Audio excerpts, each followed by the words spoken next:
পাকিস্তানের বিপক্ষে সিরিজের পরেই সুখবর মিলতে যাচ্ছে বাংলাদেশের র্যাঙ্কিংয়ে বড়সড় লাভ মারতে যাচ্ছে লাল সবুজের দল।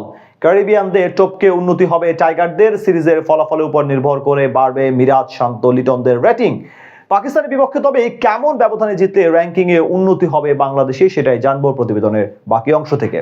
নিজেদের প্রিয় ফরম্যাট ওয়ানডেতে সময়টা ভালো যাচ্ছে না বাংলাদেশের। ক্রমাগত পরাজয়ের র্যাঙ্কিংয়ে বেশ পেছনেই থাকতে হচ্ছে মেহেদী হাসান মিরাজের দলের। তবে পাকিস্তানের বিপক্ষে সিরিজের পরই মিলতে পারে সুখবর। র্যাঙ্কিংয়ে উন্নতি হতে পারে লাল সবুজের বাংলাদেশের। সিরিজ জয়ের ব্যবধানের উপর নির্ভর করে রেটিং বাড়তে পারে টাইগারদের। আইসিসির সবশেষ প্রকাশিত র্যাঙ্কিং অনুযায়ী বাংলাদেশের অবস্থান রয়েছে 10 নম্বরে। 76 রেটিং নিয়ে ওয়েস্ট ইন্ডিজের পরের অবস্থানটা বাংলাদেশেরই। অন্যদিকে তালিকার 9 নম্বরে থাকা ওয়েস্ট ইন্ডিজের রেটিং বাংলাদেশের থেকে মাত্র 1 বেশি, অর্থাৎ 77 রেটিং নিয়ে তাদের অবস্থান রয়েছে 9। এদিকে র্যাঙ্কিং এ বেশ সুবিধাজনক অবস্থানেই আছে পাকিস্তান। আইসিসির সবশেষ প্রকাশিত র্যাঙ্কিং এ তারা রয়েছে 4 নম্বরে।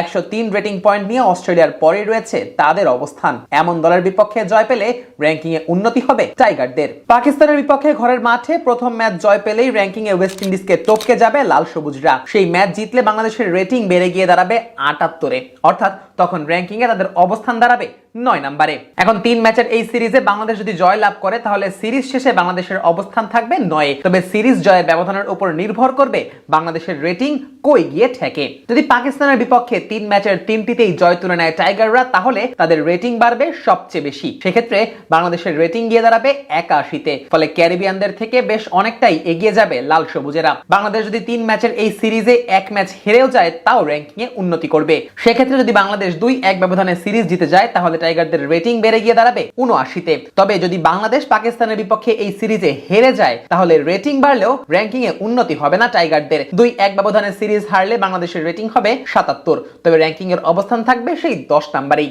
আর যদি নিজেদের ঘরের মাঠে হোয়াইট ওয়াশের লজ্জা পায় টাইগাররা, তাহলে তাদের রেটিং 76 থেকে নেমে যাবে 74-এ। সেক্ষেত্রে র্যাঙ্কিং এ বাংলাদেশের অবস্থান থাকবে 10-এ। এদিকে পাকিস্তানের ক্ষেত্রে অবশ্য এই সিরিজের জয় পরাজয় তাদের র্যাঙ্কিং এ খুব একটা হেরফের করবে না। 4-এ থাকা পাকিস্তানের অবস্থান যথারীতি 4-এই থাকবে। শুধু জয় পরাজয়ের ব্যবধানের উপর নির্ভর করে রেটিং এ কম বেশি বাড়তে বা কমতে পারে। 2027 ওয়ানডে বিশ্বকাপে সরাসরি সুযোগ পেতে হলে আগামী বছরের মার্চের মধ্যে র্যাঙ্কিং এর সেরা 8-এ থাকতে হবে। আয়োজক দক্ষিণ আফ্রিকা যদি র্যাঙ্কিং এর সেরা 8-এ থাকে তাহলে র্যাঙ্কিং এর 9 নম্বর দলও সরাসরি সুযোগ পাবে বিশ্বকাপে। আর এই কারণেই আসন্ন পাকিস্তানের বিপক্ষে সিরিজটি বেশ গুরুত্বপূর্ণ বাংলাদেশের জন্য।